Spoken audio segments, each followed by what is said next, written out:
Bem-vindos à primeira entrevista da história da classe trabalhadora, a propósito das celebrações do 25 de Abril. Por isso, temos hoje aqui connosco Maria Isabel do Carmo, que foi dirigente do Partido Revolucionário do Proletariado, fundadora das Brigadas Revolucionárias e importante ativista na luta pela construção de um regime democrático em Portugal. Mas melhor do que nós para se apresentar, temos aqui então Isabel do Carmo para se apresentar a si mesmo. Isabel, por favor. Olá ao Marco, ao Sérgio, ao Tiago e a todos aqueles que nesse grupo jovem, com um aspecto bem jovem. Eu estava a olhar para os vossos penteados e estava a achar que são todos diferentes dos jovens do meu tempo e são mais giros. Portanto, fico satisfeita de haver um grupo de jovens que faz uma informação alternativa, porque muitas vezes nós, os mais velhos, pensamos que é bom ter uma informação alternativa, mas não temos a destreza de meios que vocês têm e a capacidade para se instalar essas coisas. Portanto, antes de tudo, parabéns. Aquilo que eu sou, eu nasci numa terra muito politizada, com muitos trabalhadores e muito politizada. Nasci no Barreiro. Era uma terra onde havia vários tipos de trabalhadores, depois podemos falar um bocadinho disso, uns mais explorados do que, ou seja, uns mais pobres do que outros, aí havia um meio bastante politizado, por isso mesmo, porque era um meio de trabalhadores, porque havia muita repressão, portanto, pessoas presas, e era comum, portanto, falar-se das questões políticas. Digamos que não tive privilégio nenhum, não tive mérito nenhum nisso. Pronto, aconteceu, era o que se falava. Depois fui para o Liceu de Setúbal, e no Liceu de Setúbal, apesar do clima que se vivia naquela altura, nos anos 50 em Portugal, era um liceu, era misto e era um bocado mais aberto, exceto o professor de moral, que era um fascista. Depois vim para o Liceu Maria Amália, que era um sítio horrível, 2 anos, e finalmente fui para a Faculdade de Medicina. Apanhei um grupo ótimo para a associação. A associação estava proibida, tinha sido fechada, e eu apanhei para a associação, e que era um grupo realmente muito bom, posso falar melhor nele. Fiz o curso de Medicina, depois fui para a Ordem dos Médicos, entretanto entrei para o Partido Comunista. Na Ordem dos Médicos tivemos também uma atitude, pode-se dizer, revolucionária, tão revolucionária que eu acabei por ser presa e a Ordem acabou por ser fechada pela PIDE, e a dada altura achei que realmente a única solução era, para combater o regime, teria que ser as ações armadas. E foi assim que fundámos as Brigadas Revolucionárias em 1970. Depois ocorreram ações das brigadas, felizmente. Depois veio o 25 de Abril e mudou tudo. No 25 de Abril a luta era outra coisa, era uma luta de rua, de liberdade, de assembleias, de comícios, de cartazes, mudou tudo. E foi um ano e meio de uma grande alegria, porque além do mais havia um ambiente de grande alegria daquilo que pode dizer das massas, das pessoas. E depois veio a Contra-Revolução. E depois da Contra-Revolução eu fui presa, estive 4 anos presa, saí da prisão ao fim de 4 anos, voltei a ser médica, voltei para o Hospital Santa Maria, fiz o doutoramento, e prossegui as 2 coisas. De uma forma menos intensa a política, porque tinha a vida académica e a vida clínica, mas nunca interrompi a atividade política. Portanto, ou de uma forma ou de outra, fui prosseguindo a luta por aquilo que para mim é o objetivo principal, que é a igualdade. Igualdade em liberdade. E continuo integrada numa associação que é a Manifesto, integrada num grupo de profissionais de saúde que Estamos do Lado da Solução, são duas associações vivas e que permanecem todos os dias, a Associação dos Médicos em Defesa da Saúde. Portanto, eu continuo em atividade dentro de associações organizadas enfim, e aquilo que eu pensava, essencialmente, que é aquilo que eu disse, a igualdade, a luta pela igualdade, em liberdade, mantenho. E antes de irmos já ao pós-25 de Abril, Isabel, nós gostávamos de saber um pouco o que era viver em ditadura e, para além de viver em ditadura, qual é que foi o papel, depois das Brigadas Revolucionárias, na luta contra essa mesma ditadura? Bom, aquilo que se passava com o regime e a ditadura era aquilo que eu disse primeiro, que era a pobreza. Era um país pobre. Era um país que, depois do fim da Segunda Guerra, e é aí que começa a minha infância, enquanto que os outros países da Europa evoluíram para a democracia, a França, a Inglaterra, a Itália, os países da Europa evoluíram para a democracia, Portugal, Espanha e a Grécia ficaram debaixo do tapete. As democracias não se incomodaram muito, nem nada, que estes países ficassem debaixo de ditaduras. Portanto, a ditadura tinha as várias expressões que a ditadura tinha, uma delas era a pobreza. Era um país muito pobre, onde havia fome. Nos anos 60, oficialmente registado, ainda morriam 300 pessoas de fome, ou seja, na certidão de óbito constava fome. Morrer de fome é muito violento, porque para morrer de fome é preciso que aquela pessoa durante muito tempo esteja sem qualquer alimento.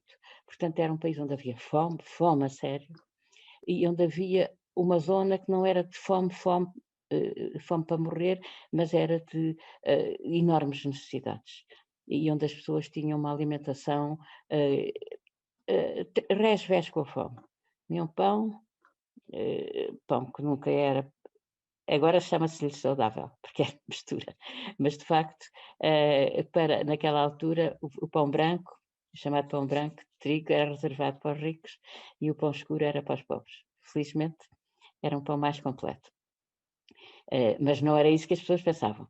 As pessoas pensavam que lhes estava reservado o pão escuro e gostaria era de comer pão branco. Portanto, aquilo que as pessoas comiam era pão, sobretudo, e coisas que enchessem, as que não estavam mesmo na zona da fome. Portanto, quando se fala da alimentação mediterrânica, ok, é muito boa, é um bom padrão, mas as pessoas do Mediterrâneo, não sei como se passava, mas já ouvi colegas espanhóis dizerem o mesmo, o que se passava era sobretudo fome. Portanto, não havia aquela bela composição que eu defendo do padrão mediterrâneo. Havia para alguns.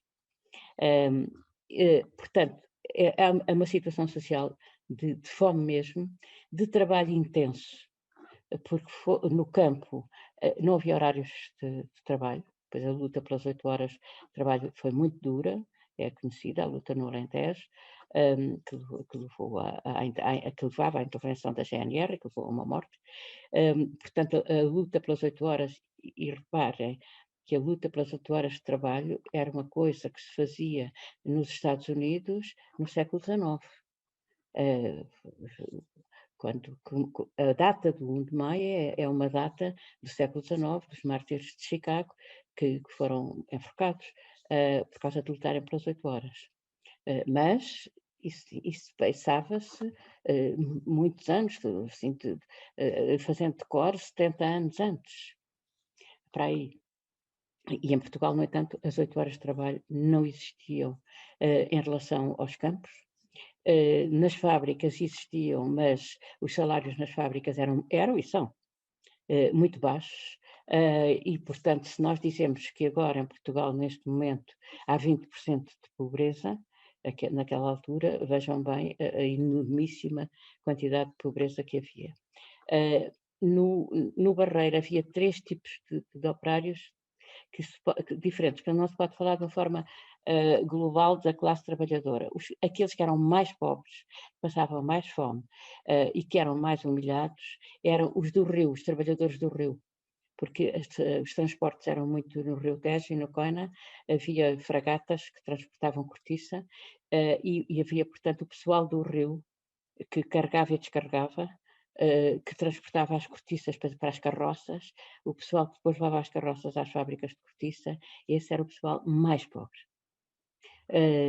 E depois, a seguir, eram os que trabalhavam nas próprias fábricas de cortiça e que não tinham, como se calcula, regras de trabalho. Eram contratados, ganhavam quando estavam a trabalhar, havia alturas em que não havia trabalho e eles pediam esmola na rua. E por outro lado, a própria família também trabalhava na cortiça. As crianças e as mulheres que viviam em casas mais retiradas das frentes preparavam a cortiça para as rolhas. Portanto, era toda a família envolvida. Estou a falar do mundo da cortiça, que se fala pouco nele, fala-se mais dos caminhos de ferro, da CUF, mas este era um mundo verdadeiramente da pobreza e da grande exploração. O mundo da cortiça, onde, entretanto, enriqueciam os industriais da cortiça. E estes eram os mais pobres. Depois vinham os do caminho de ferro. Os do caminho de ferro tinham alguma proteção. Eles, apesar de tudo, a Companhia de Caminho de Ferro deixou de ser do Estado durante a República para depois ser privatizada durante a ditadura. A companhia, apesar de tudo, tinha que ter alguma proteção em relação àqueles operários, porque eram operários especializados. Não era qualquer operário que trabalhava na linha de caminho de ferro, na linha propriamente dita, ou nas oficinas. E, portanto, havia ali algum cuidado em manter aqueles operários especializados. Apesar disso, nos anos que antecederam ao meu nascimento, mas de que eu ouvia muito falar, nos anos 30, houve grandes greves e despedimentos, e foi içada uma bandeira vermelha no topo de uma chaminé das oficinas. É um ato heroico de um operário que trepou, ainda o conheci, que trepou pela chaminé assim e pôs lá uma bandeira vermelha.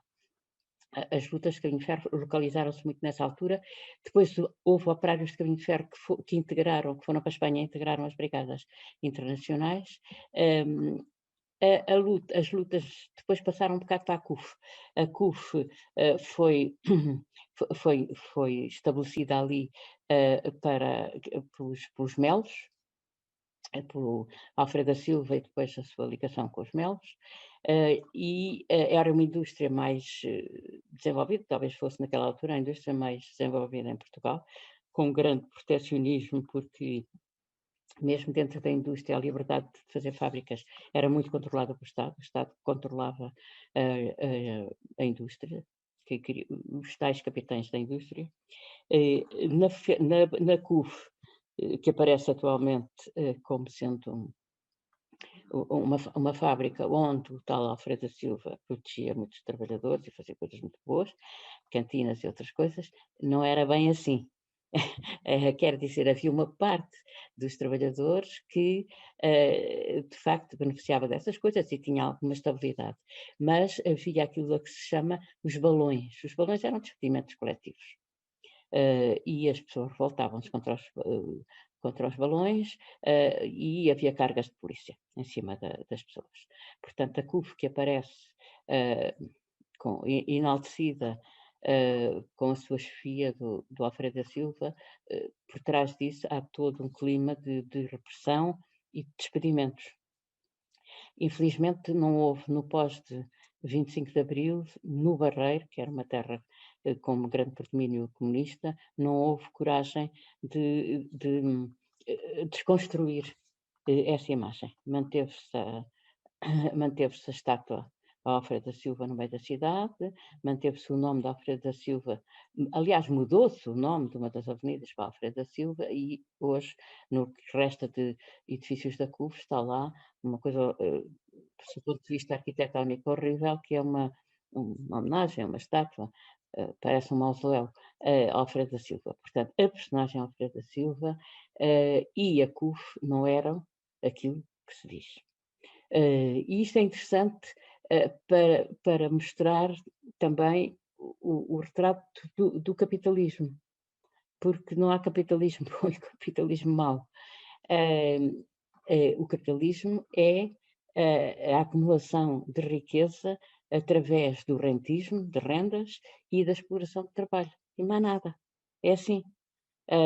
E depois há os capitalistas que aparecem como pessoas que são muito boas porque fazem caridade, porque abrem uma escola para os trabalhadores, etc. Há depois esse espelho, mas o sistema em si é isto.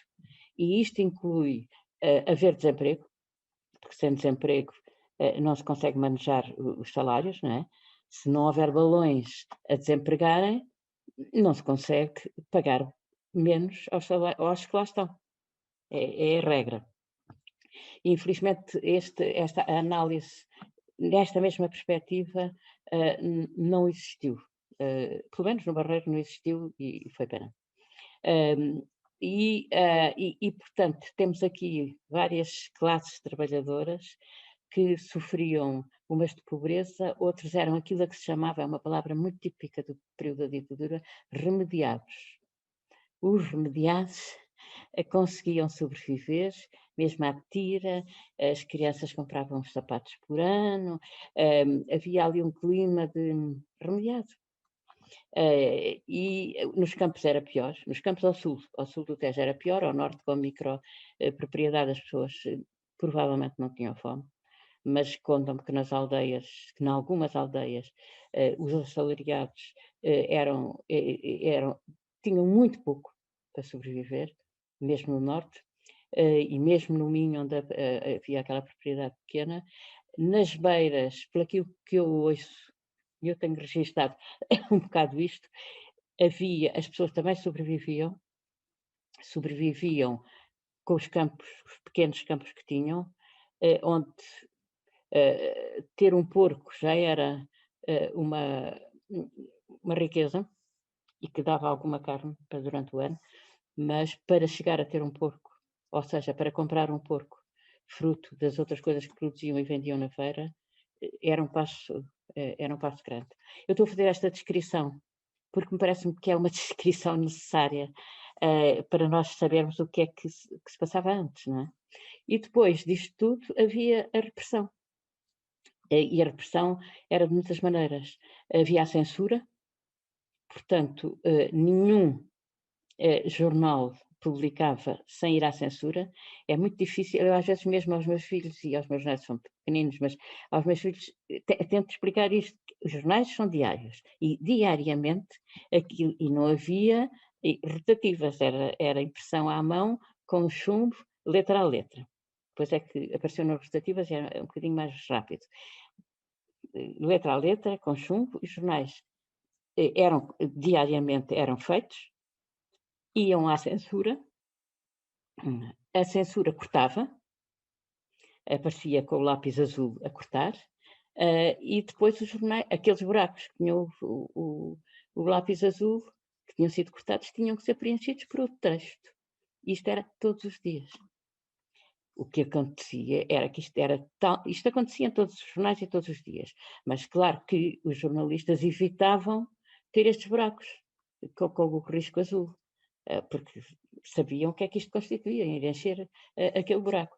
E então, isto previamente logo condicionava o que escreviam. Portanto, nós não sabíamos nada do que se passava fora do país. Nadinha, nem dentro. Portanto, censura nos jornais, censura nos filmes, censura no teatro. Eles assistiam à estreia e cortavam na estreia. Os livros, não havia censura prévia, os livros saíam e eram apreendidos depois. Portanto, estão a ver o clima em que nós vivíamos de falta de informação. Depois, as pessoas que se organizavam contra o regime, contra a ditadura, eram presas, eram torturadas, ficavam anos, algumas, nas cadeias, e foi assim que nós vivemos até ao 25 de Abril. Manifestações eram proibidas, reuniões eram proibidas, vivemos assim ao 25 de Abril. Agora vejam lá se nós não tínhamos vontade que esta ditadura fosse derrubada. e houve gerações que viveram, quer dizer, isto começou em 26, houve gerações que viveram uma vida inteira assim. E daí a enormíssima alegria de algumas, sobretudo estas gerações, que viveram toda a vida assim, quando chegou o 25 de Abril. Isso, fosse qual fosse a orientação das pessoas, mais aquelas mais à esquerda, tinham vivido a vida inteira nisto. E, portanto, foi uma enorme alegria, o 25 de Abril.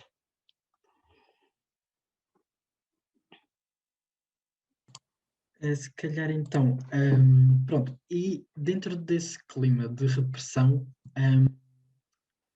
qual foi a ação qual foi a ação das brigadas que acha que teve assim mais impacto na mobilização contra a ditadura e qual é que se calhar foi aquela que teve um impacto mais distante do esperado? Assim, pronto. Não se pode desligar as ações das brigadas das ações da ARA também, porque logo que nós fundámos as brigadas, nós fundámos as brigadas em 1970, depois de muito lutarmos a ver se o Partido Comunista as fazia, não fazia, mas logo que nós fundámos as brigadas em 1970, o Partido Comunista criou a ARA e, como já tinha organização, a própria organização do Partido Comunista até fez a primeira ação antes de nós. Mas, portanto, nos anos 70, 71, 72, 73, até às vésperas do 25 de Abril, as ações que foram quase todas, tanto das brigadas como da ARA, contra a guerra colonial.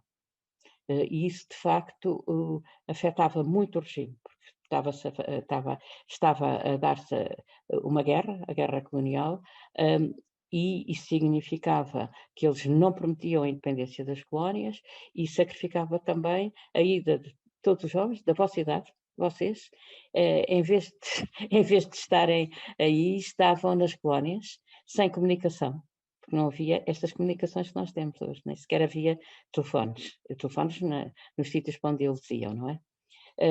E não se sabia, nem eles sabiam da família, nem a família sabia deles. Reparem o que eram, pessoas da vossa idade. Alguns vindos lá do campo, eu vi um relato muito interessante de uns que no comboio e quando chegaram à beira da nossa litoral, olharam para o mar, olhou, pelo menos isto é e disse, que grande rio. Portanto, eram pessoas que viviam num país estreitinho, mas que nunca tinham ido ver o mar, e coitados, vinham de lá para o meio da selva, para o meio da guerra, sem saber nada de nada. Portanto, isto que era a insistência do regime de manter as colónias, coisa que já no resto do mundo não acontecia, levava, por um lado, a bloquear a independência das colónias, por outro, à mobilização dos jovens numa guerra completamente injusta. E, portanto, as nossas ações foram quase todas, e as da ARA também, contra a guerra colonial. Eu acho que houve duas que foram muito marcantes, que tanto nos como noutros, que foram as ações nos barcos de embarque de tropas, sem que ninguém tivesse morrido, do Cunene e do Niassa. Mas depois houve duas grandes destruições de material de guerra, tanto da ARA como das brigadas, que foram de tanques de material, e isso foi uma grande destruição de tanques, de material desse tipo, e tanto uma como outra foram as mais importantes. Foram mais importantes porque foi impossível esconder aquilo da população e portanto, viu-se que havia ali uma atividade. O regime não estava habituado a isso. A ditadura não estava habituada. A ditadura estava habituada a tentativas de greves, ou greves mesmo, a distribuição de propaganda em papel, a uma resistência continuada e com gente heroica que levou nessa resistência, mas não encaravam a ideia das ações armadas. Tinha havido, inicialmente, em 24, 26, tinha havido lutas de rua, com pessoas, com anarquistas, com comunistas, mas depois disso foram longos anos, 40 e tal anos, sem haver nada de físico em relação ao regime. Portanto, não estavam, nem a polícia estava habituada a isso, nem o próprio regime, a ditadura estava habituada a dar uma resposta política a isto. E isso abalou-os muito. Eu considero que isso abalou muito os últimos anos do regime, e acho também que foi um fator, não foi o fator, mas foi um fator para acelerar o movimento dos capitães. Portanto, essas eu considero as mais importantes. Depois houve uma que foi frustrada, e portanto essa foi frustrada mesmo. Quem poderia descrevê-la melhor foi a quem a fez, que é o Carlos Antunes, que neste momento já faleceu. Mas ele e outro camarada conseguiram atingir o ponto mais alto de Fátima, da torre do som, para lerem um discurso, aliás escrito por um padre, contra a guerra colonial, que ia atingir realmente ali uma população diferente, os católicos que estavam em peregrinação. Chegaram lá, fizeram todas as coisas que eram devidas, mas depois viram que o recuo seria impossível, e que ia levar ali a lutas de morte. Essa não foi feita. Curiosamente, entre a população que estava a assistir, houve distribuição de panfletos, não das brigadas, mas dos católicos de esquerda, dos católicos progressistas. Uma curiosidade, tem graça agora dizer isto, é que uma das senhoras que foi presa porque estava a distribuir panfletos estava grávida. E foi presa, e a polícia perguntou: o que é isso? Está grávida ou quê? Está doente ou quê? Apontou-lhe para a barriga, e ela disse que a criança que estava lá dentro é o atual Ministro das Finanças, o João Leão. Portanto, a mãe dele foi presa com ele dentro da barriga, pouco antes do 25 de Abril, nessas ações que os católicos faziam contra a guerra colonial. Abrangia, como estão a ver, abrangia já nessa altura muita população. Pronto, e aí está. Nós achamos que realmente as ações armadas tinham que ser feitas e que seriam um fator eficaz contra a ditadura. Nós estamos a ficar sem tempo, mas continuo, e depois, se tivermos que recomeçar, recomeçamos. Gostava de perguntar... Quer dizer que eu estou a falar Não, muito pelo contrário, está a dizer tudo o que é necessário. Gostávamos de perguntar quais é que foram as principais mudanças que sentiu nos desafios enfrentados pela classe trabalhadora da ditadura para o PREC, e que lições é que acredita que devemos tirar da Revolução e do próprio processo revolucionário? Ora bem, foi na altura aquilo que se sentiu é que o mundo estava a ser virado de pernas para o ar, porque os trabalhadores passaram a poder fazer greve. As primeiras greves foram as greves dos Correios e dos trabalhadores do aeroporto. Eu julgo que os trabalhadores aqui da que se chama agora a Ground Force e os dos aviões, mas naquela altura chamava-se TAP a tudo. Portanto, Correios e TAP fizeram greves imediatamente para aumento de salário. Não foi bem recebido por toda a gente, que se punha contra a ditadura. Enfim, não vamos entrar nesse detalhe porque é um bocado triste. Mas eles fizeram, não? E eram muitos. E conseguiram vencer, aumentaram os salários. Essas foram as greves pelo aumento de salários. Houve também muito nas fábricas de tecidos, que eram sobretudo mulheres, tecidos e relógios. A Timex, que eram relógios, e muitas da roupa das mulheres que fizeram greves, que tinham salários miseráveis, como agora ainda têm, e fizeram greves naquela altura para aumento de salários, conseguiram.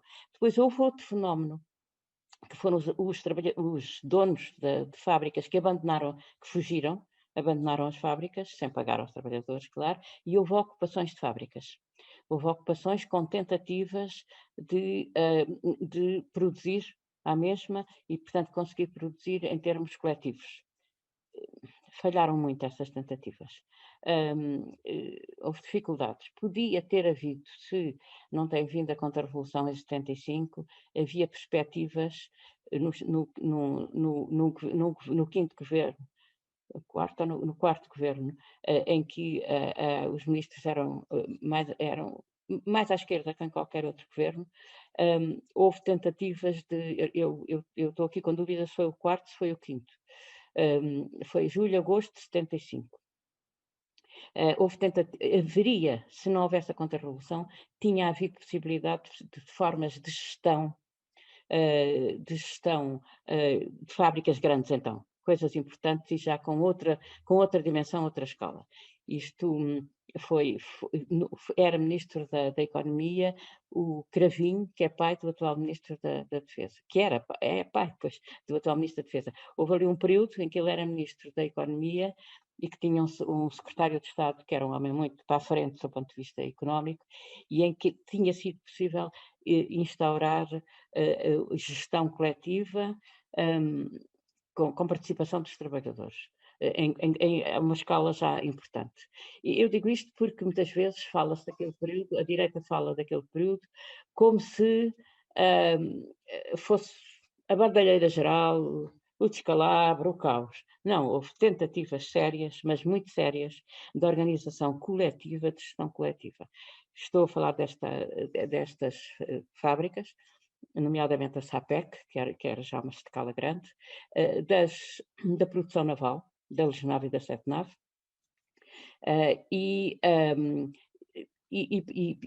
por outro lado, nos campos, as herdades coletivas, com orientações de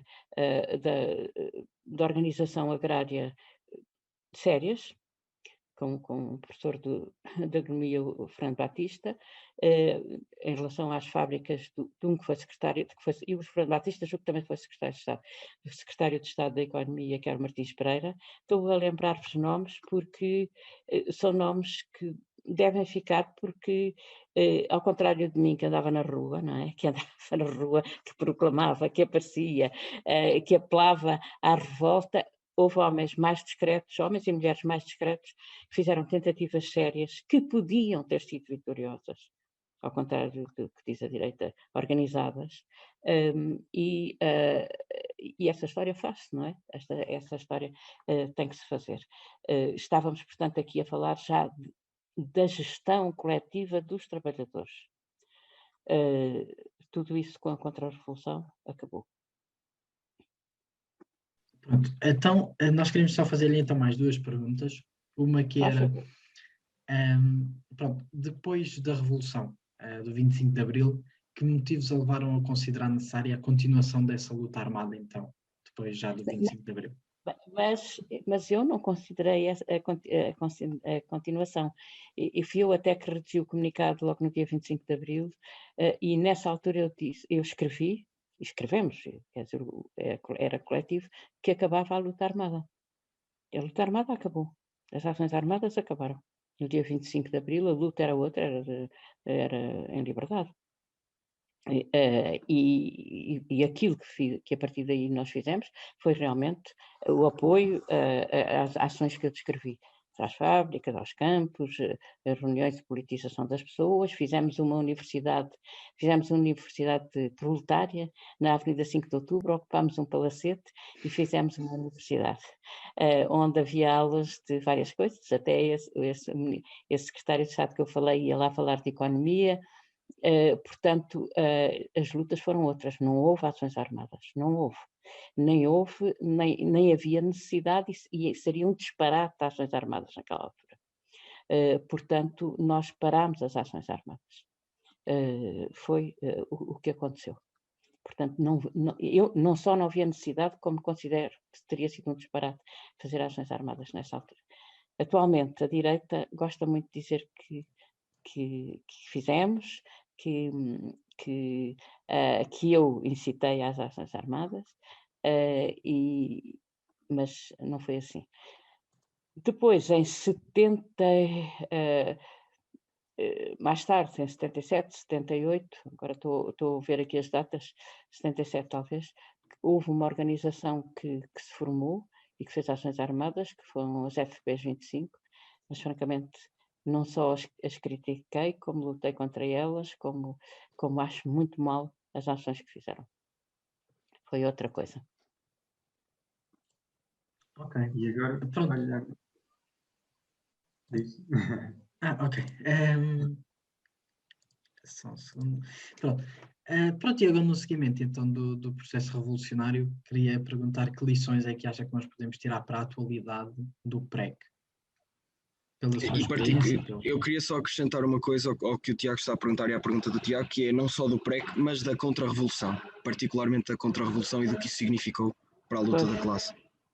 Pois, claro. Nós é importante que lhe chamemos mesmo contra-revolução. Habitualmente diz o 25 de novembro, primeiro que tudo, o 25 de novembro foi um golpe da direita contra a revolução. A direita alargada, porque o Partido Socialista também esteve envolvido no 25 de novembro. Portanto, como eu vos disse, havia naquele momento tentativas sérias de organizar as coisas em termos que não correspondiam ao modelo capitalista, predominante em toda a Europa, e que depois se veio a solidificar em 78, 79, em 79, 80, não é? Nós vamos a ter em 79, 80 o Reagan e a Thatcher e entramos no neoliberalismo que veio, no fundo, estruturar de uma forma mais eficaz, e nós sabemos as consequências dessa eficácia, aquilo que era a corrente capitalista que corria. Nós estávamos contra a corrente. E, de facto, as tentativas que aqui se estavam a fazer num país pequeno, distante do centro da Europa e pobre, porque o desenvolvimento, a base industrial era fraca, nós estávamos aqui numa tentativa de estruturar isso de outra maneira. É essa tentativa que é bloqueada pela contra-revolução, é contrariada pela contra-revolução e é organizada a partir de agosto de 75 um golpe que vai destituir o poder que existia na altura, vai substituí-lo, alegando com o alibi de que era a esquerda que estava a organizar um golpe de esquerda para tomar conta do poder de uma forma mais uniforme do que aquela que já estava, visto que os últimos governos tinham sido de esquerda. Depois houve o do Pinheiro de Azevedo que não era, mas... E a contra-revolução, o que é que a contra-revolução faz? A contra-revolução reverte tudo aquilo que estava nacionalizado, e portanto que era o Estado que dirigia e distribuía, reverte todas as nacionalizações para os seus proprietários. E portanto, tivemos a entrega dos campos do Alentejo aos seus anteriores proprietários, os bancos aos seus anteriores proprietários, nunca esquecendo que um deles era o Ricardo Salgado, que bem podia, naquela altura, ter sido julgado, mas não havia instrumentos, não é? Não havia instrumentos de investigação suficientes, mas se houvesse vontade política, possivelmente, também chegávamos à conclusão que havia um uso dos depósitos bancários para os negócios da família. Seria de certeza que tal como isso se passou em 2008, 9, 10, 11, existia também em 1974. Portanto, houve uma... É que isto é pouco falado. Porque na altura ele foi considerado pelo novo poder pós-contra-revolução um mártir, não é? Que teve que fugir e depois voltou, tomou posse dos seus bens, foram entregues os seus bens, ainda foram indenizados, não é? E tudo correu no sentido de uma estrutura capitalista, fosse nos campos, fosse na indústria, fosse no sistema bancário. Portanto, foi restituída a uma estrutura capitalista, houve repressão. Os militares de esquerda foram imediatamente presos. Não foi só o hotel, foram todos os militares de esquerda que foram presos, sem acusação que se visse, e nós fomos presos em 77, e eu estive 4 anos, eu e outros, não é? Fomos presos 30, e estivemos presos 4 anos em prisão preventiva. Portanto, eu quando saí porque tinha excedido o tempo de prisão preventiva, não fui condenada. Nunca fui condenada. Enfim, foi uma experiência. E devo dizer que a experiência foi a experiência da cadeia, que é sempre uma experiência que tem o seu interesse. Tive presa sobretudo com prostitutas de rua, e escrevi um livro, que foi Puta de Prisão, que foi publicado em 1982. Eu penso que contribuiu para a lei de janeiro de 83, que foi a liberalização da prostituição. As pessoas deixavam de ser presas, não eram nem julgadas, nem condenadas, nem presas, que já lhes bastava serem miseráveis, já lhes bastava terem uma ocupação miserável, ainda por cima eram presas e chantageadas pelos polícias, e isso acabou em janeiro de 83. Penso que o meu livro, que na altura teve 8 edições, foi um best-seller, descrevendo a vida daquelas pessoas, contribuiu para isso. Portanto, a prisão é uma experiência. E por outro lado, também a ideia de que tive consequências da atividade revolucionária que tinha tido. Não saí sem ter consequências, e ninguém me pode acusar de ter andado para aí a propagar a revolução, a insurreição, a tomada de poder pelos trabalhadores, sem depois ter consequências disso. Portanto, a contra-revolução foi o restabelecimento do poder capitalista, o restabelecimento da estrutura capitalista, e depois foi o que seguiu. Depois tivemos, por causa deste restabelecimento, tivemos como Primeiro-Ministro ou como Presidente da República o Cavaco Silva durante 18 anos. É muito tempo. É muito tempo para os pós-40, dentro dos 40 e tal anos do pós-revolução. Porque era um homem com um pensamento pobre e medíocre, porque ele é pouco inteligente, mas era um pensamento de seguimento do Reagan e da Thatcher, e, portanto, um pensamento perfeitamente neoliberal, de competição, de individualismo, e isso imprimiu num país que tinha tido pouca folga durante os anos revolucionários, com uma população que tinha chegado a 74, com 40% de analfabetos, 40%. Que mesmo as pessoas alfabetizadas tinham pais ou avós que nunca tinham lido um livro ou sequer tinham lido, e, portanto, apanham uma população ainda com grande, com uma retaguarda muito fraca em termos de informação e de estrutura, e apanha o cavaquismo esses anos todos, que foi tóxico para o país, sob o ponto de vista político. Houve algumas coisas que no meio disto tudo, mesmo apesar das tibiezas do Partido Socialista e do neoliberalismo ter avançado, houve algumas coisas, como sempre, porque as coisas são contraditórias, que foram adquiridas. Foi adquirido antes de tudo o fim da Guerra Colonial. Isso foi logo a seguir. Imediatamente. Era de tal maneira desejado que foi imediatamente. E, portanto, a independência das colónias, que seguiram o seu percurso, e as pessoas deixaram de ir para a guerra. Isso foi a primeira coisa. Depois houve duas coisas muito importantes que se mantêm, que foi a educação gratuita e generalizada. Portanto, a instrução gratuita e generalizada foi uma coisa muitíssimo importante.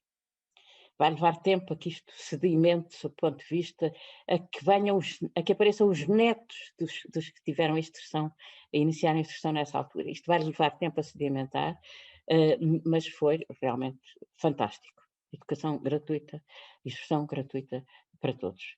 E o Serviço Nacional de Saúde. O Serviço Nacional de Saúde foi feito no espírito dos serviços ingleses e escandinavos, que é ir buscar ao Orçamento Geral do Estado, portanto aos impostos, a manutenção financeira do Serviço Nacional de Saúde, que passou a ser também universal e gratuito.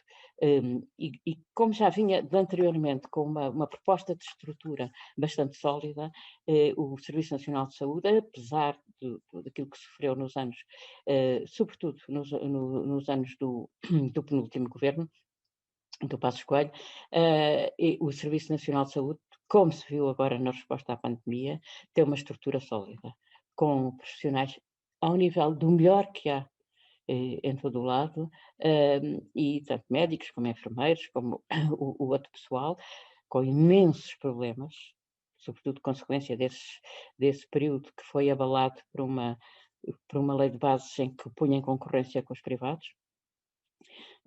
Mas digamos que adquirimos isso, e estas coisas que eu falei, adquiridas, já são muito importantes no meio disto tudo. Bem, creio que eram mais ou menos essas as perguntas que tínhamos para fazer. Acho que só resta agradecer não só a participação aqui nesta entrevista, mas também agradecer toda a sua luta. Desculpa estar a interromper, Marco, mas podíamos fazer a pergunta da praxe, não é? Que é onde estava e o que sentiu no dia 25 de Abril.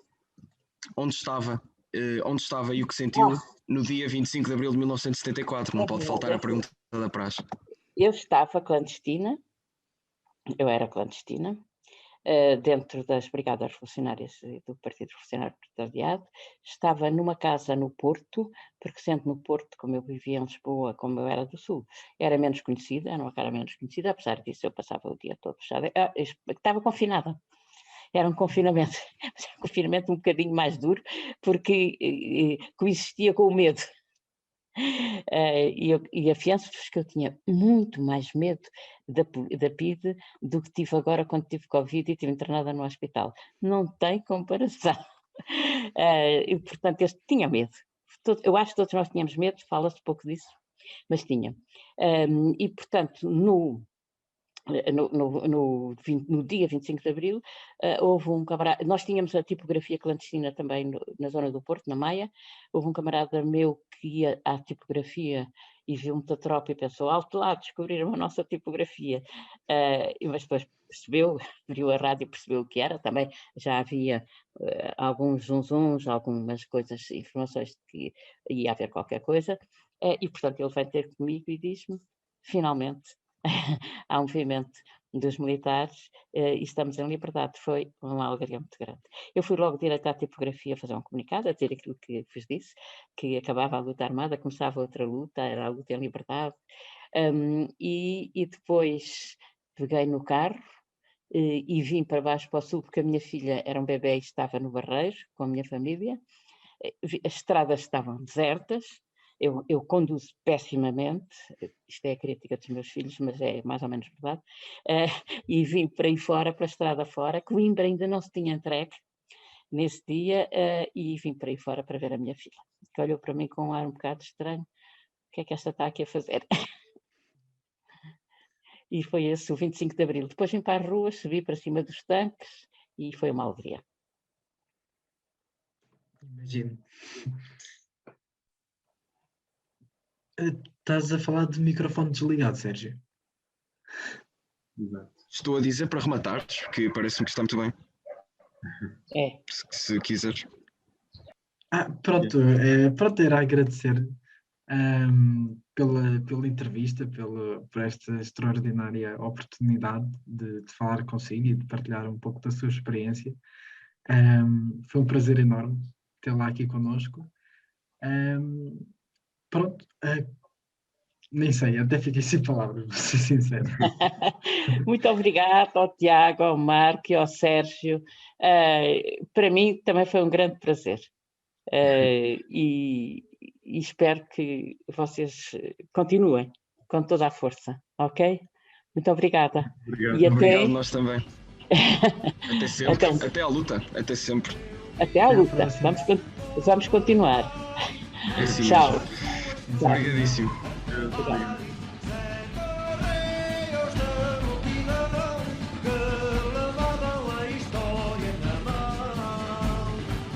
Que nós, quando lutávamos pela liberdade, era pela nossa e dos outros. Terra treme nas vozes deste povo, mesmo no silêncio, sabemos cantar. Povo por extenso é unidade popular. Somos 7 rios, rios de certeza. Vamos lá cantando no fragor da correnteza.